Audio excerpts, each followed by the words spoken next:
네, 6월 5일 김은재 뉴스인 두 번째 코너 정치 풀 악셀입니다. 김종대 전 의원이 운전대에 앉아서 정치 이슈를 풀로 악셀 밟아보는 시간인데요. 오늘은 보조석에 홍익표 전 민주당 원내대표 모셨습니다. 두 분 안녕하세요. 안녕하십니까. 네, 반갑습니다. 안녕하세요. 네, 홍익표 의원님께서는 저희 처음 출연이신데요. 네. 이제 저희 원샷으로 구독자분들한테 출연 소감과 요새 어떻게 지내시는지도 좀 알려주시겠어요? 예, 반갑습니다. 저는 깜짝 놀랐어요. 이게 30만 명이 구독자가 넘는다고 지금 그래서. 34만입니다. 네, 그러니까 34만 명. 김종대 전 의원님 덕분이죠. 예. 우리가 올려놨죠. 그래가지고 깜짝 놀랐는데 앞으로 이제 제도권 정치에서 조금 한 발 물러섰기 때문에 유튜브나 또 우리 친숙한 환경에서 더 자주 뵀으면 좋겠습니다. 요즘 오래간만에 저도 진짜 모셨어요. 5월 말까지. 6월 달 돼서 아직까지 제대로 휴가 한번 못 해봐서 조금은 한 달 정도는 좀 쉴까 그러고 앞으로 이제 9월 가을 학기부터는 이제 학교에 가게 될 것 같습니다. 학교로. 예. 예. 원래도 원래 교수님이셨잖아요. 예. 원래 경제 산업 이런 부분에 또 연구도 많이 하셨고 북한 문제도 많이 보셨고 그래서 제가 19대 국회 선거하기 한 달 채 안 남은 시점에 갑자기 저녁 회식이었는데 우리 어디 매체 편집위원이에요. 같이. 예. 근데 출마하게 됐다고 그래가지고 이건 또 무슨 날벼락 같은 소리야. 자다가 봉창 듣고 있네 그랬거든.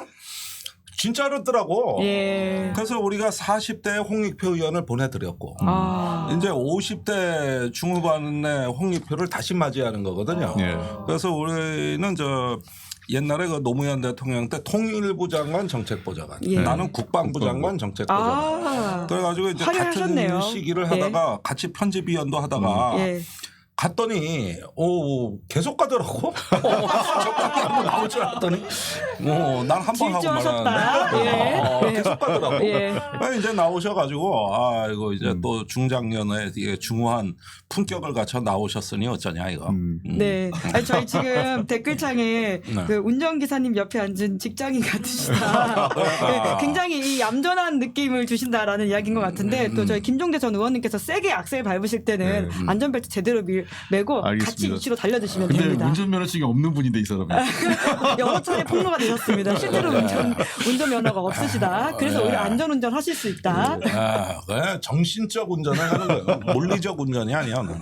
네. 두 분의 케미가 되게 좋으실 거라는 생각이 들었었는데 그때 김준영 당선자 시절에 나오셨을 때 이렇게 석 달 만에 갑자기 의원이 됐다라는 이야기 하실 때 이제 홍익표 이제 원내대표 이야기를 하시면서 그분은 한 달 전에 갑자기 결심을 하고 됐는데 훌륭한 중진 의원이 됐다 이런 이야기 하셨거든요. 네. 오늘도 이제 다시 이제 원내로 나오셨으니까 재밌게 좀 부탁을 드리겠습니다. 예. 그래도 원내대표를 하시면서 이제 거야를 이끌었던 경험이 있으시니까 그 이야기를 좀 먼저 여쭤봐야 될 것 같긴 한데요. 22대 국회가 사실 21대와 크게 다르지 않은 상황에서 그런 원내 전략을 좀 조언이 필요하지도 않을까라는 생각이 드는데 좀 어떠세요? 22대 원내대표는 이렇게 좀 했으면 좋겠다. 오늘 이렇게 하는 게 앞으로도 좋을 것이다. 되게 어려울 거예요 아마. 왜냐하면 제가 앞서 또 다른 한 방송에서 의석 구조가 바뀐 게 없다고 그랬거든요. 21대하고 22대가. 왜냐하면 김종대 의원님도 경험이 있으시니까 국회에 의미 있는 의석수가 몇 개가 있어요. 숫자로 얘기하면 10석이 중요합니다. 왜? 법안을 발의할 수 있는 숫자. 그렇죠. 10명. 그리고 20석은 교수단체. 그다음에 100석은 단독으로 국회를 임시회를 소집할 수 있는. 그다음에 151석은 과반수. 그리고 180석은 패스트트랙 통과시킬 수 있는. 그리고 이제 200석은 개헌하고 재의결을 가능한 이게 할 수 있는 건데 지난번에도 우리가 야권 표가 180한 4석, 5석 이 정도였거든요. 21대가. 근데 22대도 조금 늘었지만 190석, 191석이죠. 거기서 그 중에서 3석은 또 개혁신당이라 윤석열 정부의 견제도 하지만 사실상 여당하고 어느 정도는 이 케미가 연결돼 있는 그런 거라면 실질적으로는 188석 또는 191석 이 언저리이기 때문에 의석 구조가 바뀌지 않은 상태에서 굉장히 어려울 거예요. 근데 일방적으로 계속 강공 드라이브를 갈 수밖에 없는 상황인데 가다 보면 또 그게 한계에 부딪힐 때가 있어요. 그래서 조금씩은 이 목표를 좀 낮게 설정하고 설정한 목표는 반드시 달성하는 그런 전략이 좀 필요할 것 같아요. 왜냐하면 목표를 너무 설정해 놓으면 지지자들이나 국민들의 요구가 높아졌는데 그거 잘 달성하기 어렵거든요. 그래서 저는 목표를 좀 최대한 낮추고 설정한 것은 반드시 달성하는 이런 게서 뭔가 그 신뢰감, 얘기한 것, 그 다음에 하려고 한 것은 반드시 하고 해낸다. 이런 신뢰감을 지도부가 주는 게 진짜 첫 번째라고 봐요. 원내 전략으로서는 아주 일리 있는 말씀이시죠. 단지 요즘 들어가지고 사람들이 좀 정치에 대한 갈증이 커져서 무언가 좀 효능감을 강하게 이렇게 원하는 타는 목마름이다. 네. 기사님 밟고 이런 계시는 것 같은데요. 그러니까 이런 거는 이제 악셀을 조금 더 밟으시라. 그래가지고 이건 뭐 결국은 민심이 이제 효능감을 느끼게 하는 어떤 이런 외부 압력이 좀 심하지 않습니까? 정치에 대한 압력이. 그러니까 당분간은 아마 악셀을 밟을 수밖에 없을 거예요. 근데 악셀만 계속 밟을 수 없잖아요. 그 자동차가 달린다는 것은 브레이크가 있기 때문에 달리는 거잖아요. 그러니까 그거를 어떻게 변속도 하고 그 악셀도 밟고 그다음에 브레이크를 어느 시점에서 좀 밟을 건지 이런 거를 용기가 있어야 돼요. 브레이크 밟을 때는 밟을 수 있는 용기가 있어야 돼요. 악셀 밟을 때는 또 밟았다라고 하는 게 이태원 특별법, 최상병 특검법 이런 게 21대에 또 원내대표 시절에 통과시키기도 하시지 않았습니까? 물론 큰 업적이죠. 물론 이제 김건희 최상병 특검법 같은 경우에는 다시 이제 돌아와서 부결이 되긴 했습니다만은 이태원 특별법은 이제 합의를 해서 넘어갔습니다. 그런 지점에 있어서는 또 어떤 노하우라고 하는 것이 목표를 명확하게 설정하고 할 수 있는 것을 하라. 그렇죠. 그러니까 그 두 번째 또 하나 그 충고해 줄 게 있다면 그 원내 협상을 한다고 원내 협상에만 매달리면 안 돼요. 그게 어떤 의미입니까? 그러니까 뭐냐면 결국은 이 여당을 설득하는 것은 논리로 설득하는 게 첫 번째고 두 번째는 힘으로 압박하는 거고요. 그다음에 더 결정적인 건 국민 여론이에요. 그러니까 이 원내 협상을 한다고 원내에서 협상 테이블을 하면 안 되고 끊임없이 메시지를 국민들에게 전달해야 돼요. 왜 이게 중요한지 이걸 왜 해야 되는지 그 명분과 정당성을 축적해 가야만 나중에 정부 여당이 그 손을 들게 돼 있거든요. 그러니까 상대방이. 그래서 근데 통상 원내 협상이라고 그래서 밀실에 앉아가지고 원내대표끼리 뭐 또는 그 상대들끼리 막 서로 머리 싸매고 주고받기 하면 그래가지고는 승부가 나기 어려워요. 그래서 핵심적인 것은 중요한 일을 하고자 할 때에는 끊임없이 여론 작업을 해야 돼요. 국민하고 소통하고 지지자들한테 이게 왜 필요하고 왜 중요한지를 정당성을 계속 어필을 해줘야 돼요. 네. 아니 뭐 좋은 말씀인데 야당 의원으로서 이제 보수 정권을 여러 번 겪었단 말이에요. 이명박근혜, 윤석열. 그 같은 보수 정부라도 지금 윤석열 정부가 과거 보수 정권하고도 좀 결이 다른 면이 있지 않아요? 이렇게 겪어보기에. 여기는 좀 뭐 이렇게 항복시키기가 좀 그냥 배째라는 정당 같아서 말이에요. 대책이 없긴 해요. 그래서 이런 정치 세력은 정말 듣도 보도 못한 건 맞아요. 그 품격도 없고 뭐 전략도 없고 뭘 하고자 하는 것도 별로 안 보이고. 그 민주주의는 어떻게 무너지는가에 그 제블릭과 스티븐스라는 공저로 나온 운전기사님 갑자기 이렇게 고급진 강의까지. 아니 그런데 최근에 올해 5월에 따끈따끈하게 번역서가 또 한 번 그 책의 후속편이 나왔는데 극단적 소수는 어떻게 다수를 지배하는가. 여기에 미국 공화당의 타락사가 적나라하게 나와. 트럼프 때.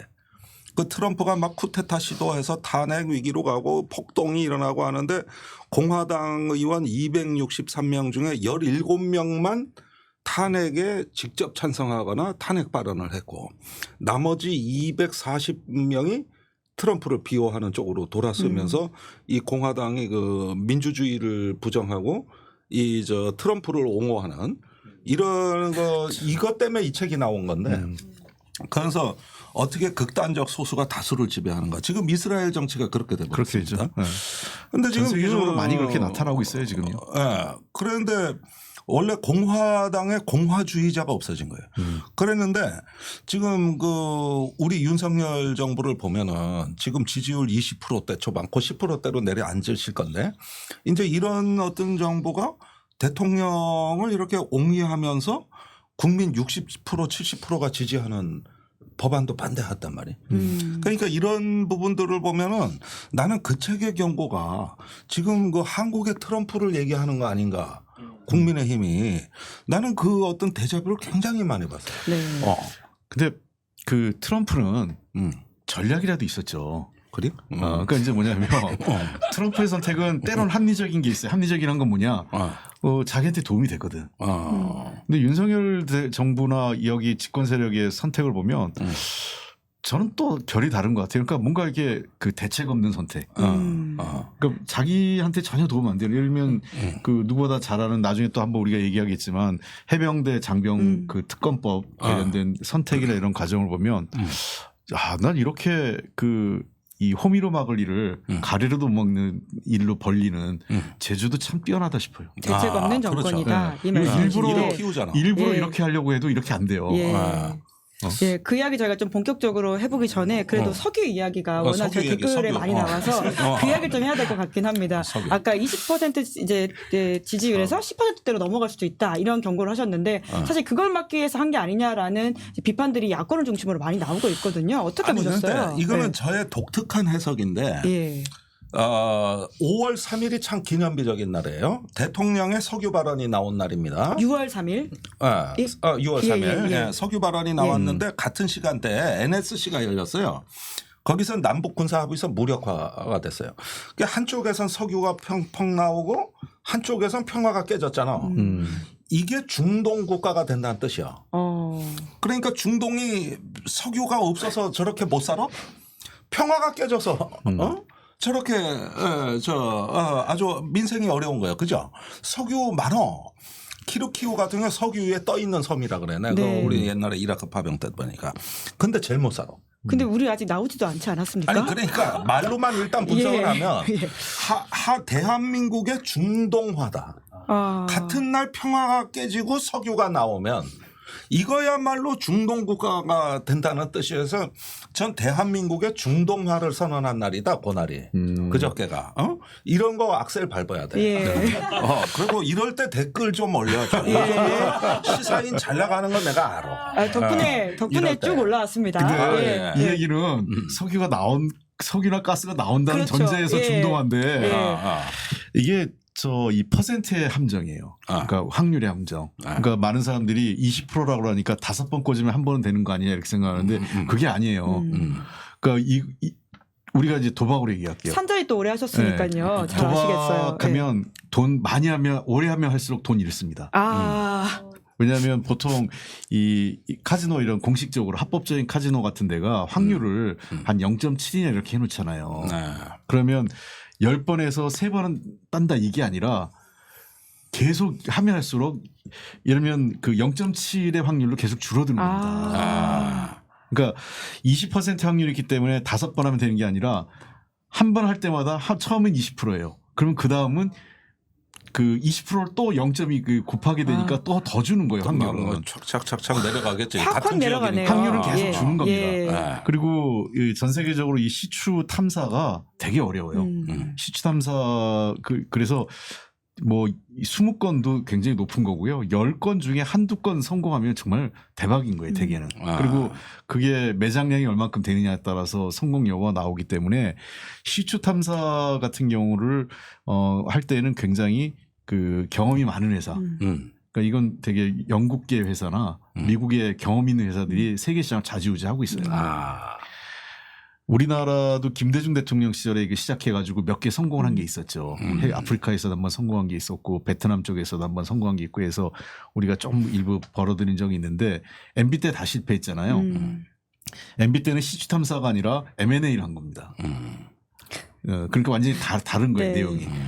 그리고 MB가 아마 이명박 대통령이 자원에 대해서 진심이었는데 동해안에서 뭐가 나올 강 있었으면 난 그냥 안 넘어갔을 것 같아요. 이미 그때 했었을 예. 것이다라는 말씀이시네요. 그래서 예. 지금 뭐 말들 많은데 이거 그리고 또 대통령이 할 얘기도 아니에요. 석유공사 사장이나 가스공사 사장 정도가 나와서 이런 거 지금 검토 중에 있다고 하는데 대통령이 긴급 기자회견에서 하니까 신뢰감을 더 떨어뜨리는 것 같아요. 그리고 여기 에브레이 아브라우, 빅토르 아브라우 오늘 들어오셔. 예, 오늘 발음도 들어왔습니다. 어려워. 예. 나 이거 영어로 보곤 도저히 발음이 안 되더라고. 예. 네. 이 양반이 보니까 이제 1인 기업 그 한 직원 한 명 그 회사의 컨설팅인데 전임 경력을 봤더니 엑슨모빌의 탐사국장을 했더라고. 예. 그런데 그리고 나와서 컨설팅을 하는데 여기에 브라질이나 텍사스 쪽에 그 컨설팅 의뢰가 굉장히 많이 들어와요. 우리 집에 땅이 있는데 우리 농장이 있는데 왠지 좀 석유가 나올 것 같은데 좀 판단해 주세요. 이래가지고 소액 그게 많이 나오거든요. 그러면은 이 석유 기업 출신은 대부분 나온다는 쪽으로 써준다고. 어차피 그쪽 이해관계는 된다라는 이야기를 자꾸 할 수밖에 자꾸 없다. 긍정적으로 보수적 판단을 해야 되는데 그게 아니라 사업을 벌여야 되니까요. 사업을 벌여야 되고 여기 이런 어떤 그 석유에 대한 관심과 고객 유치 차원에서 보면은 변호사가 의뢰인한테 잘 될 것 같이 말을 해줘야 사건을 수임을 받는 거거든요. 그렇게 하는 식으로 해가지고 소액 컨설팅을 굉장히 많이 하는데 이 엑슨모빌 출신이라는 게 굉장히 중요한 거예요. 네. 네, 그러면서 어떤 그 편향성이 있을 수 있는 가능성을 봐야 되고 한국에 와서 이렇게 크게 지금 공항에서부터 환영식 받 이종섭 대사 이후로는 참이지 이 정도 환영 받는 거예요. 그죠? 좀 다른 의미의 환영인 것 같긴 합니다. 나 환영하러 나갔잖아요. 진짜. 그때 그래요? 이종섭 전 대사 때 그때 나가셨구나. 원내대표셔가지고. 이번에도 뭐 들어온 사기꾼은 비슷해요. 그러는데 이렇게 되면은 자기 앞으로 브랜드 가치가 이게 저기 그 기업 성장에 네네네. 지금 엄청난 마케팅을 인천공항에서 한 거라고 이게. 네, 액트지오는 충분히 장사 다 했다 이 말씀이시네요. 다 했지 이게 광고비 안 들이고. 정부가 해준 건가요? 한국 대통령이 그러니까 우리나라가 이 그 엑스지오라는 회사를 네네. 액트지오라는 회사로 그 홍보해준 꼴이 됐는데 이게 그래서 시추 탐사가 비용이 많이 들어요. 그리고 확률도 높지 않고 실패 확률도 높아요. 그렇기 때문에 되게 컨소시엄 구성이에요. 그러니까 우리만 하는 게 아니라 우리 석유공사가 팀으로. 그렇죠. 우리 석유공사가 그 저 컨소시엄의 주 대행사가 돼서 거기에 무슨 엑스모빌이라든지 뭐 아니면 그 다른 유명 기업들하고 같이 컨소시엄에서 그러면 그 유명 그 석유 기업들이 이거 가능성 있네. 그러면은 뛰어들어 보는 거예요. 그래도 그 사람들도 될지 안 될지는 거의 10% 안팎이에요. 성공 확률은. 그러니까. 그럼 10% 정도는 해요. 그 사람들은. 왜냐하면 터지는 순간 대박이 나오니까. 저 댓글 저 송치 좀 봐. 저 찌릿 저거. 저희 스티커입니다. 그래요? 스티커 따로 만들었어요. 멤버십한테만 제공하고 있습니다. 그래서 결국 이런 작은 회사랑 하는 게 아니라 큰 회사랑 컨소시엄 구성하는 게 맞아야 돼요. 그러면 이게 확률이 있는 건데 아무도 안 들어오잖아요. 엑스모빌 정도라든지 같이 들어와야 되는 거죠. 아니 근데 왜 대통령은 이걸 직접 발표했을까요? 아니 그러니까 이건 누구도 예상하지 못했잖아요. 전격적으로 했는데 내가 이 우리 대통령이 이 과학이나 이 산업에 이 피리 꽂히는 행태들을 조금 쭉 짚어보니까 이런 행태들이 많이 나왔어요. 작년 1월에 스위스 쥐리히를 대통령이 방문합니다. 그때 저 쥐리히 연방 그 물리 뭐더라 연방 물리 무슨 뭐 퀀텀 이야기했을 때 말씀하시는 거죠? 거기 가가지고. 갑자기 양자혁명이 온다는 거. 그렇죠. 그 얘기했죠. 그리고 현장에서 검토 안 된 정책을 발표한 거야. 맞아요. 양자 우리가 선도국으로 가기 위해서 올해가 우리가 양자 도약 원년이다. 그러면서 정부가 3조 원을 선투자하겠다. 그러니까 거기 있던 그 이종옥 산업 과학 정보통신부 장관이 이건 뭔 개소리요? 이랬는데 대통령이 쪽지를 써줬다는 거 아니야. 장관한테 이대로 발표하라고. 그래서 그게 나온 거예요. 뭐 하나 그렇게 꽂히면 아니 거기서 양자 석학들하고 대화를 하는데 아니 대통령이 양자 역학 석학하고 대화할 수준이 돼? 아니 본인이 책을 몇 권 읽고 굉장히 했다고 또 대통령실에서 설명을 했잖아. 양자 물리학에 관심도 많고 책도 많이 읽었다고 하는데 사실 대통령이나 누가 책 몇 권 읽고 전문가인 척하면 그거 망하는 겁니다. 그러더니 석학하고 이래가지고 갑자기 그래가지고 그때 돈 쏟아봤는데 돈 벼락이 떨어진 거예요. 그런데 지금 1년 반이 지나갔는데 뭔 양자 퀀텀 점프가 있었어? 웃긴다니까? 그때 상황을 빌어서 보면 지금의 대통령의 급발진도 이게 충분히 이제 맥락이 있는 것이다라는 맥락이 있어요. 맥락은 다 천공으로부터 시작되는 것 같아요. 천공 전문가 아니십니까? 아니 그러니까 우리나라한테 이제 언론 기자들의 묘한 습관이 생긴 것은 대통령이 이해 안 가는 행동을 하면 자동적으로 천공 유튜브를 검색하는 습관이 이게 저기 모든 언론 기자들이 야 천공 유튜브 뒤져봐.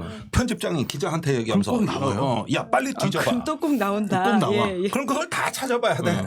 그러면 나와. 아니 지금 의료 그 저 의자 숫자 증원하는 문제 예. 나왔죠. 예. 그 대통령이 얘기한 거는 다 나와요. 과학기술 예산, 과학기술 예산 예. 삭감도 나왔고 예. 이 산유국 얘기도 다 했단 말이에요. 예, 그렇죠. 아, 예.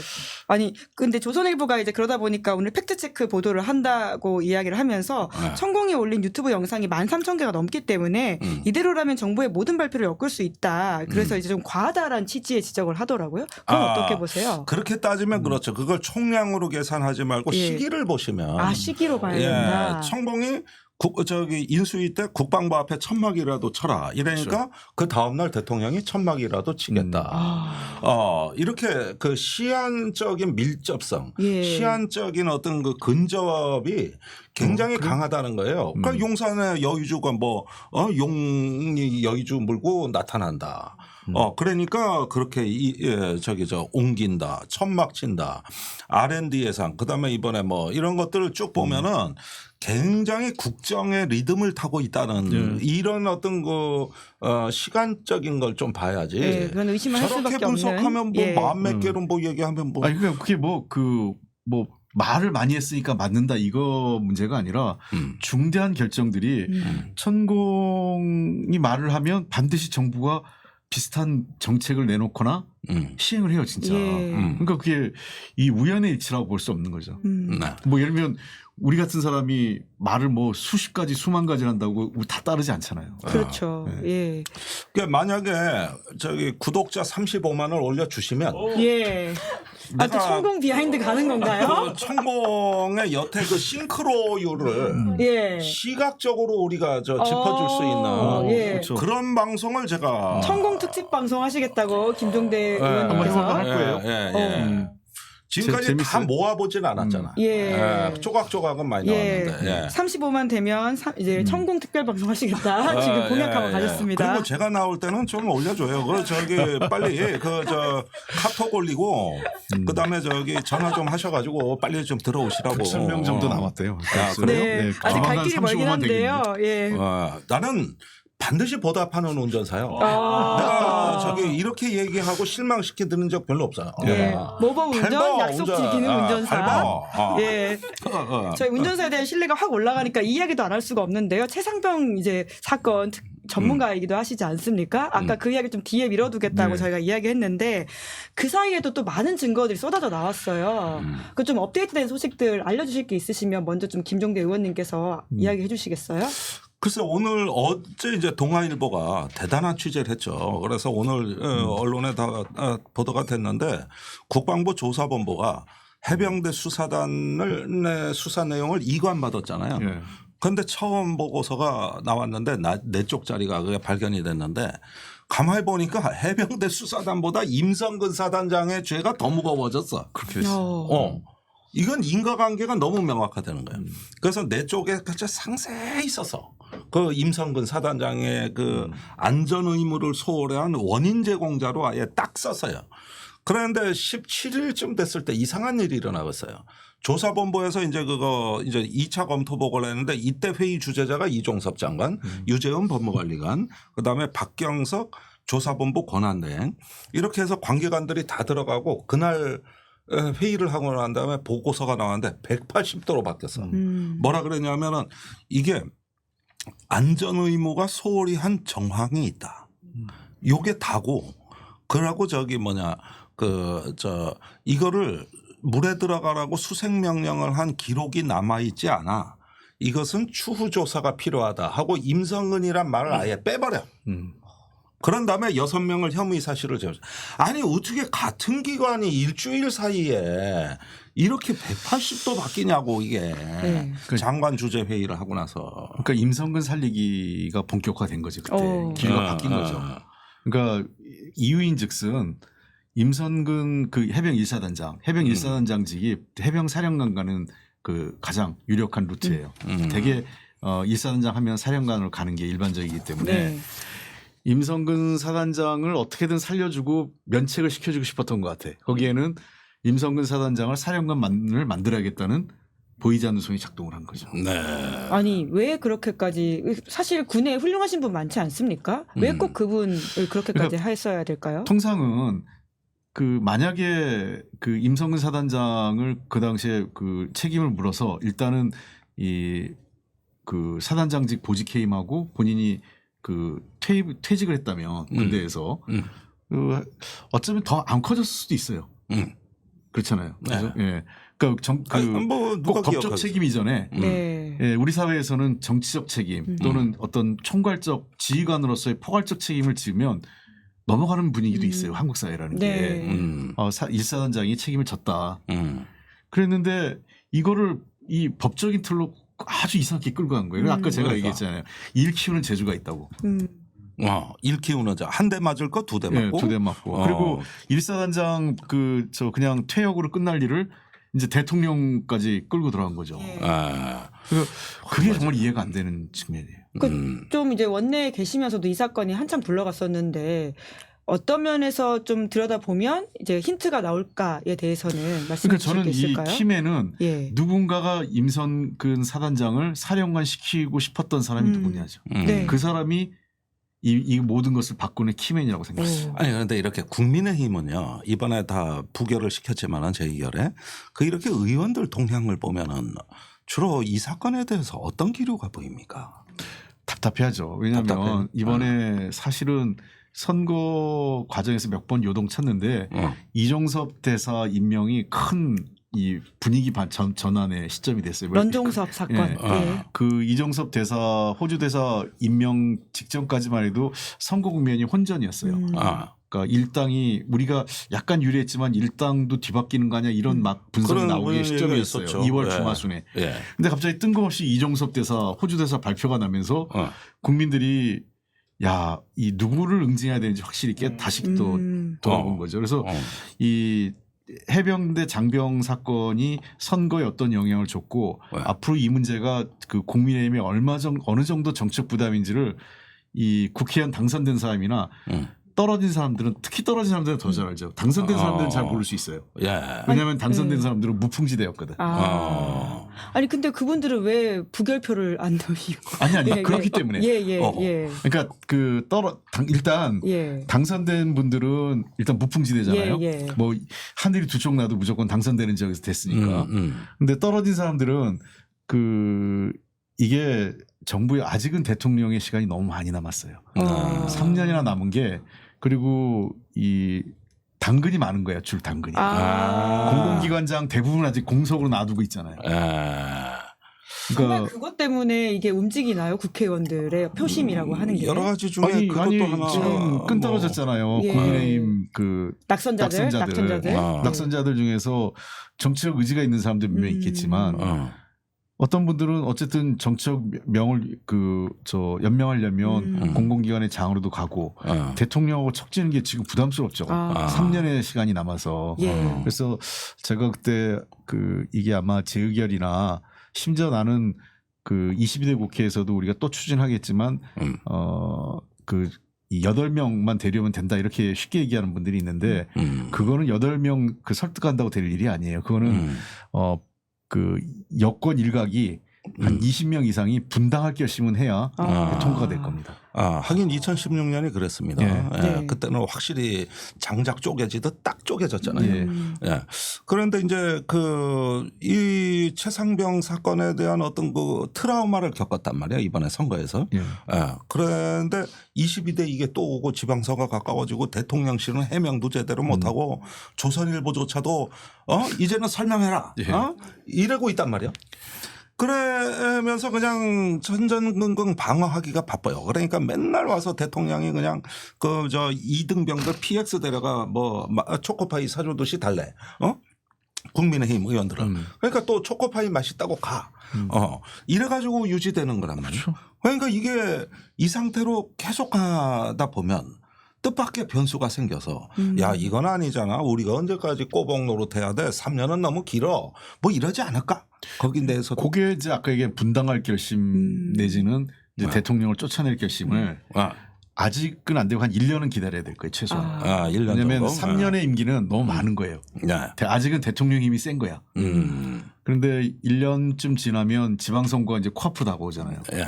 그럼 지방선거의 승패가 불안해지기 시작하죠. 아. 그리고 지방선거를 넘어서서 대선이 바로 9개월 후예요. 지방선거가 2026년 6년 6월이잖아요. 예. 그럼 대선은 27년 3월이라고요. 9개월 후에. 예. 그러면 내가 보기에는 26년 초 늦어도 빠르면 25년 말 또는 26년 초쯤 가면 일성이 나올 수 있는 거는 대통령이 탈당해라. 아니면 이제 뭐 재창당 그러니까 일부가 나가서 재창당한다든지 그리고 대통령의 뭐 탄핵까지는 아니더라도 이런 그 불편한 사항들 대통령이 거부하는 사항들을 이제 국민의힘이 이제 선택하기 시작하는 네. 거죠. 그렇게 해서 분위기를 반전. 왜냐하면 대선에 이기려면 어쩔 수 없으니까. 여러분 이게 시청자 여러분들께 이제 우리가 현안도 중요하지만 정치적 상상력이 필요한 시기라는 걸 말씀드리고 싶네요. 우리가 석유에서 무속이 과학을 이기는 걸 봤잖아 이번에 그지? 어제 그저께 이제 천공발 석유 파동을 봤잖아. 네. 그러니까 이 무속의 과학을 이기는 이 어떤 작가의 상상력으로도 따라잡을 수 없는 현실이 실제 재현되는. 그렇다면 정치도 마찬가지예요. 이게 저기 앞으로 격변이라든가 변수는 의외로 있는 거라. 네네. 예. 그런데 어떤 그 사람이 생각해보니 이래도 죽고 저래도 죽게 생겼을 때 대통령 뒤통수를 딱 때리는 뭔가 이런 상황도 나올 수가 있는 거. 그러니까 사건적으로 그럴 수 있다 이런 말씀이신 것 그렇죠. 같은데 그러니까 그러기 위해서는 또 김종대 이제 의원님이 열심히 운전기사로서 달려주셔야 되는 게 아닌가 이런 생각이 듭니다. 예. 제가 이제 이렇게 정보를 잘 배분해드리죠. 제가 말하면 특종 나와요. 네, 풀악셀 그때까지 1년 동안 열심히 밟아야 된다 이 말씀이신데 최수실 건도 경험 있잖아요. 최수실 경험도 있죠. 이 굉장히 조합이 좋습니다. 네. 네, 대통령이 아니 그래서 예.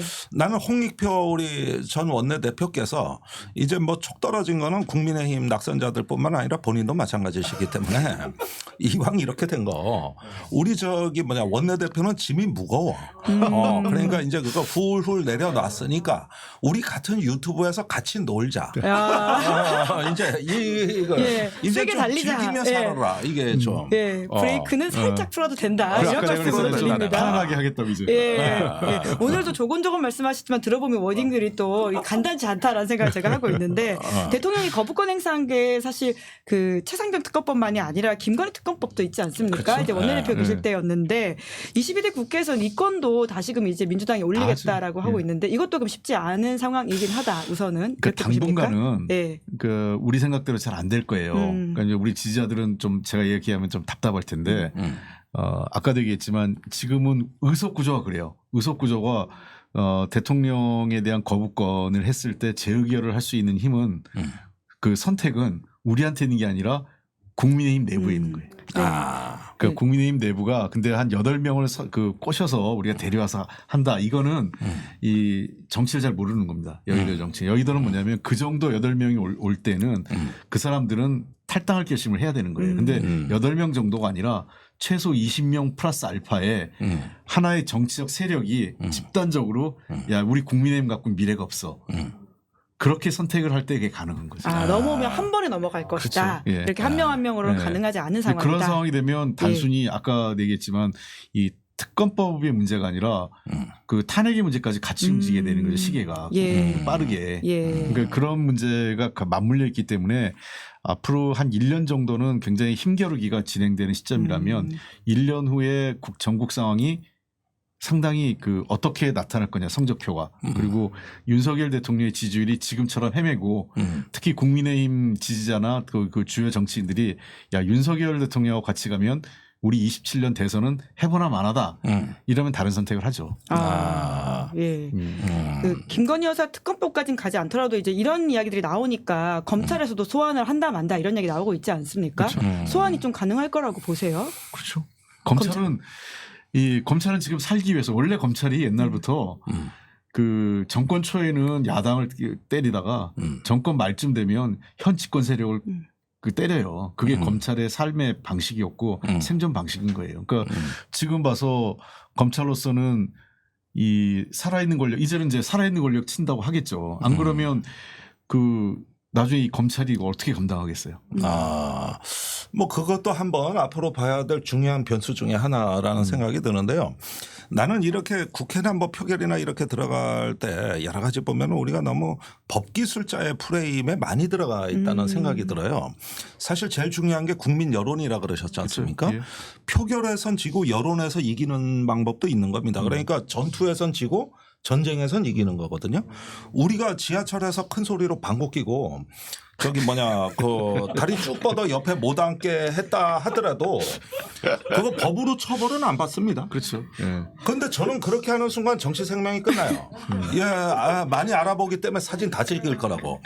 그렇다고 나는 처벌은 안 받아. 그거 처벌을 사안은 아니란 말이야. 그러니까 우리나라가 이거 처벌이냐 아니냐, 소환됐냐 안 됐냐 이런 것들은 법기술자들의 논리인데 정치는 그 이상인데 어느 날 그렇죠. 시민의 마음을 잃으면. 그렇지. 어느 날 시사 토론이나 이런 데 가면 이제는 다 법적인 논리를 많이 알아야 시사 토론이 되는데 사실 그건 일부분에 불과한 것이고 정치는 법에서 얘기 안 한 것까지 하는 그 영역 국민 여론이라고 아까 말씀하셨던 그렇죠. 그런 영역이 있는 건데 국민의힘은 그런 부분에 강하게 영향을 받는 거라 이거죠. 그러지 뭐 내가 오늘 조금 뭐 지탄받을지 좀 했다고. 내가 꼭 저기 검찰 소환되는 건 아니잖아. 오히려 그런 일이 더 많아 세상에는. 그래요. 예. 그리고 이제 거부권을 대통령이 반복적으로 썼잖아요. 예. 예. 그 특히 김건희 여사 그때 쌍특검 우리가 내가 있을 때 쌍특검을 했는데 그걸 거부권 쓴 거 아니겠어요?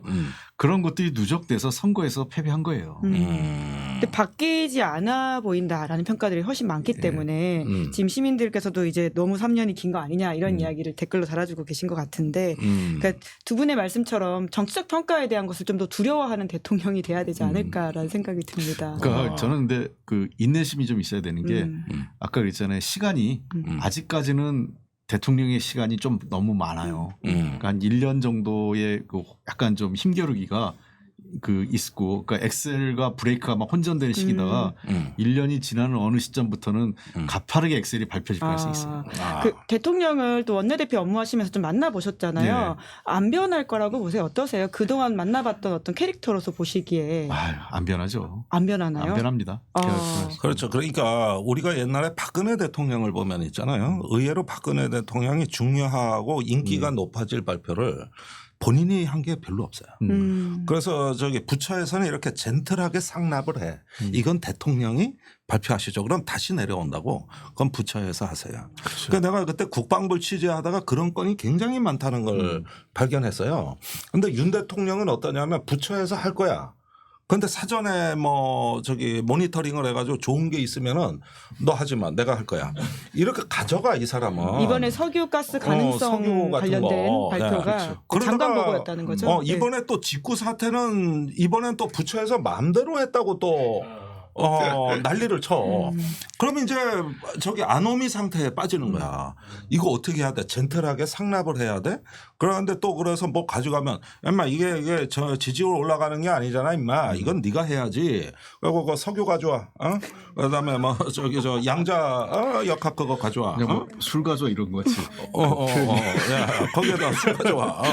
그러고 그럼 우즈벡에 대통령이 이제 저 이종섭 장관한테 그때 전화해가지고 거기는 보드카가 맛있냐? 이 얘기 하려고 전화했겠어?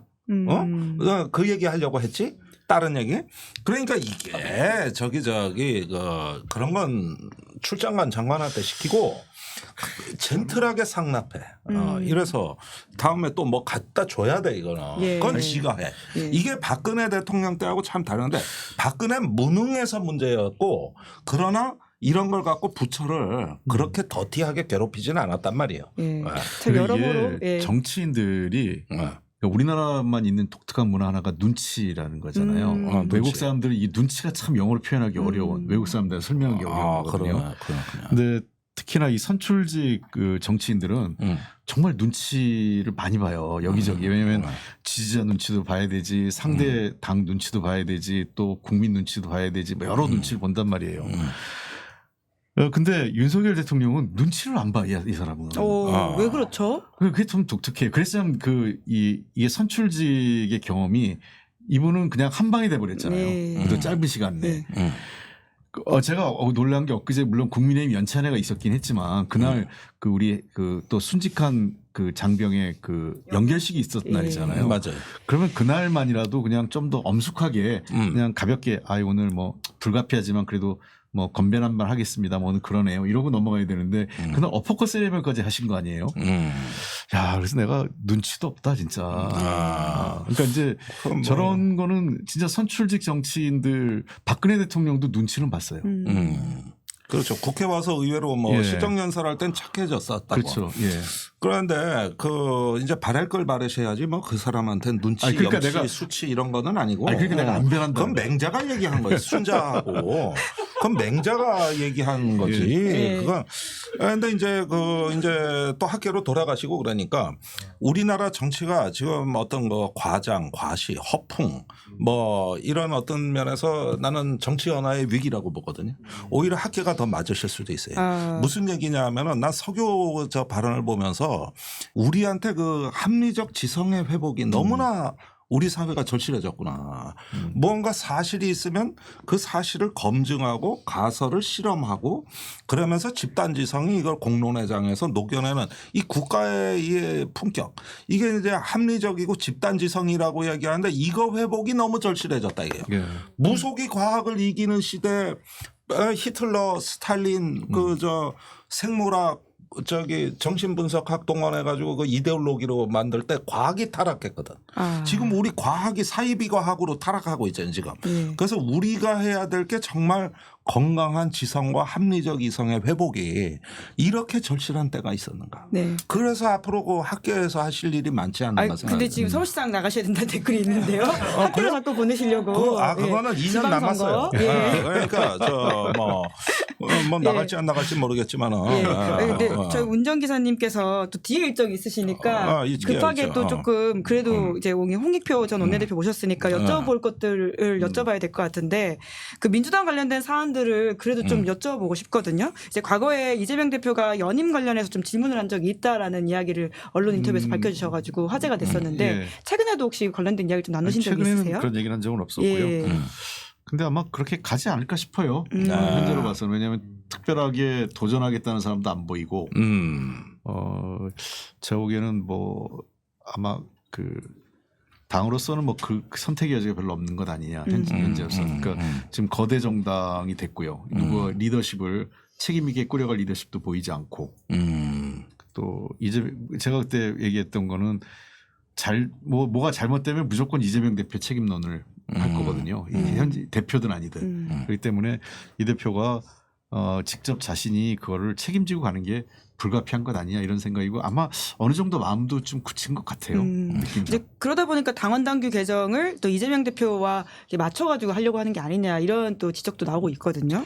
그래서 그 문제는 조금 뭐 신중하게 좀 가야 될 필요가 있어요. 굳이 그렇게 안 해도 되거든요. 그러니까 자칫 괜히 한 명을 위해서 자꾸 제도를 이렇게 손대고 저렇게 손대면 또 다른 논란의 여지가 있기 때문에 저는 이미 이재명 대표가 대표직을 하든 안 하든 그게 큰 영향을 주는 건 아니기 때문에 그걸 좀 멀리 보고 가는 게 좋겠다. 그리고 특수한 상황에 대해서는 정당은 늘 예외 규정이 있어요.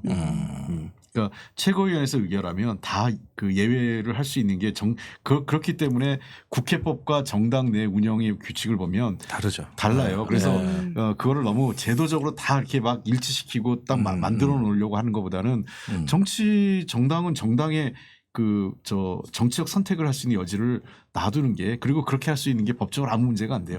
지금까지도 맞습니다. 이 정당 내의 일 갖고 법원에 갔는데 법원이 다 정당 내의 일은 정당 내의 일로 손을 들어줬어요. 좋습니다.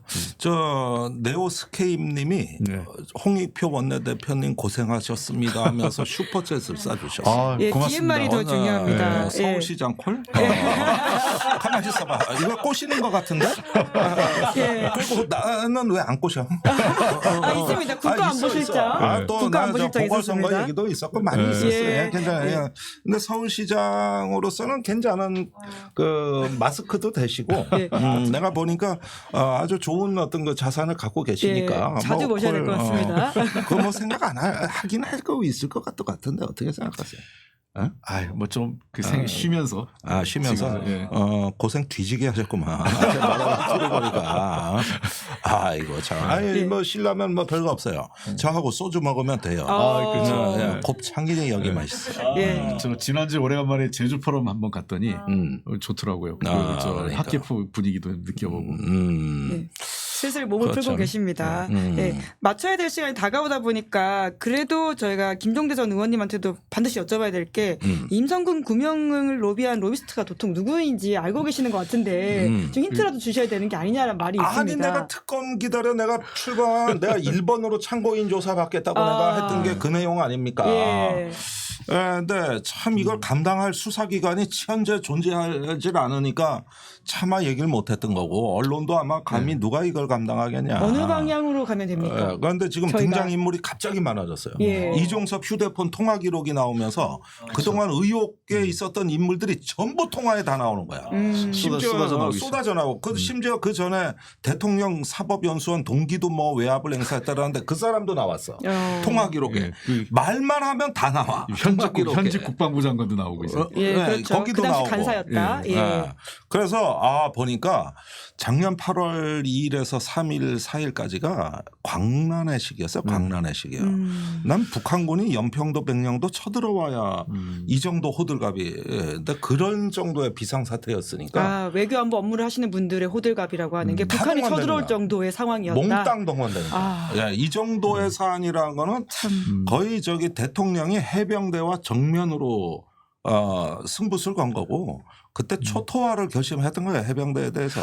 그러니까 대통령이 잘못한 거는 그런 것 같아요. 난 결정적으로 잘못한 일을 키웠다는 게 임성근만 구명하면 될 일인데 박정훈 대령을 응징한 게 잘못된 거예요. 그게 이 위기로 가. 그러니까 예를 들면 그 박정훈 대령을 뭐 기소하고 그 저 항명죄로 기소하면서 진짜 이 판을 키운 거예요. 이게 나는 최악의 선택이었다고 봐요. 왜 그랬다고 보십니까? 괘씸했겠죠. 그렇죠. 아니 그래서 내가 제2의 윤필용 사건이라 그러는 거 아니에요. 윤필용 수도경비사령관이 아무 말로 한 술 먹고 한마디 한 걸 박정희 대통령이 경로해서 쿠데타 모의 사건으로 몰고 갔는데 이번에도 항명 수계로. 그렇죠. 수계로 갔다가 수계는 뺐고 나중에 기소할 때 너무 나갔지 이제. 그러니까 그 박정훈 대령을 제가 봤어요. 그때 초기에 그 장모상 있었을 때. 장모상 있었을 때 우리 누구야 그 센터장 있죠. 임태훈. 임태훈 센터장이 저한테 연락이 와서 저는 몰랐죠 그때는 장모상 빅모상 있는 거를 이 사람이 위기에 처하니까 아무도 안 온다는 거예요. 그렇지. 빈소가 썰렁하다고. 아이고. 맞아요. 제가 원내대표 되고 얼마 안 됐을 때니까 저라도 좀 왔으면 좋겠다고 그래서 내가 가는 게 괜찮을까? 괜히 또 정치적으로 부담 줄까 봐. 저도 야당이니까. 예. 그래도 와주면 좋겠다. 임태훈 소장이 그래서 갔어요. 가서 인사를 했는데 이분이 그때 제가 그분하고 얘기 나누면서 그 윤석열 대통령이 크게 경을 치겠구나. 상대를 잘못 골랐다. 왜냐하면 너무 쉽게 본 거죠. 그러니까 이 상명하복이 제일 강한 조직이 군대잖아요. 아마 박정훈 대령 정도를 아마 그렇게 평가했을 것 같아요. 그냥 한마디 하면 그냥 딱 찌그러질 줄 알았던 거죠. 근데 이 사람이 전혀 다른 거였죠. 이분이 제가 헤어지는 날 자기 자식 앞에다 놓고 사관생도했는데 내가 아이한테 부끄럽지 않은 아버지가 되겠습니다. 그 얘기 하시더라고요. 그러니까 대통령은 국가를 그렇게 봤어요. 내가 없는 죄도 만들어낼 수 있다. 그 괴벨스가 한 말입니다. 누구든 나한테 한 문장만 나오. 그 사람을 범죄자로 만들어줄게. 괴벨스가 한 말입니다. 뭐 그런 식으로 평생 살아왔죠. 너무 쉽게 본 거예요. 박정훈 대령을 한마디만 하면 그냥 거꾸러질 거라고 쉽게 봤는데 본인 2011년 12년 당시에 윤석열보다 더한 사람을 만난 거죠. 사필기정이네요. 어떤 면에서는. 제대로 만났어요. 뒤에 방송 있으시죠? 지금 뭐 계속 시계 보고 있어요. 9.19 군사비는 다음에 그럼 두 분을 다시 모시고 여쭤보는 것으로 하겠습니다. 이것도 되게 중요한 문제인데 이 안보 전문가를 모셔놓고 이걸 제가 여쭤보지 다음 못해서 출연하기 전에 35만. 안 그러면 제가 비상대책 세웁니다. 이 김종대 추세로 의원의 가면은 비상대책 회의. 지금 전 유튜브 중에 가장 빠른 성장세라는 건 알고 계셔야 됩니다. 저도 좀 기여를 했으면 좋겠네요. 지금 바로 오늘 방송 재밌게 보셨다면 구독, 좋아요, 알림 설정 눌러달라라는 말씀을 하시면 해주시면 네. 또 그냥 보기만 하시는 분들이 누르시더라고요. 네. 같이 말씀을 해주시면 될 것 같습니다. 구독은 김종대도 춤추게 한다. 아. 예, 시사인도 춤추게 한다. 홍익표 예. 원대도 네. 네. 춤추게 한다. 저도 춤 한번 출게요. 야, 아름다운 공약입니다. 네. 35만 천공 특집할 때 두 분 같이 그걸 모시는 것으로 하겠습니다. 얼른 보내드려야 되니까요. 마무리하도록 하겠습니다. 두 분 끝으로 인사해 주십시오. 네, 우리 같은 자연인으로 본 홍익표는 나는 오히려 그게 더 좋다. 옛날 우리 이제 그 한참 고생하던 시절이 떠오르기 때문에. 근데 그동안 고생 많이 하셨고 여기서 시사인에서 앞으로 우리 한번 놀아보자. 네. 유튜브가 국회보다 재밌다. 이걸 말씀드립니다. 네. 네. 저도 이게 좀 오래간만에 편안하게 내려오니까 더 그 말하기 좀 그 부담이 덜한데요. 그동안 제가 못했던 말들 앞으로 재밌는 얘기들을 기회가 될 때마다 좀 쏟아내겠습니다. 이 뒷담화도 좀 하고. 너무 이런 게 좋습니다. 좋아. 예. 고정 만들어. 네, 바로 그 적응하셨네요. 정치 뒷담화. 예. 프랑스에 고정 바로 만들어. 적응하셨습니다. 네. 두 분 수고 많으셨습니다. 네, 고맙습니다. 고맙습니다. 네, 김은재 뉴스인 6월 5일 준비한 방송 여기까지고요. 저는 내일 오후 5시에 김은재 인터뷰 방송으로 찾아오겠습니다. 김준일 시사평론가, 박지은 변호사, 장윤성 기자와 함께할 예정이니까요. 내일 오후 5시에도 많은 관심 부탁드리겠습니다. 오늘 방송 재밌게 보셨으면 구독, 좋아요, 알림 설정 부탁드릴게요. 감사합니다. 시사인이 만드는 정치 라이브 김은재 뉴스인 매주 월요일부터 목요일까지 오후 5시에 생방송됩니다. 구독, 좋아요, 알림 설정으로 함께해 주시면 큰 응원과 격려가 됩니다.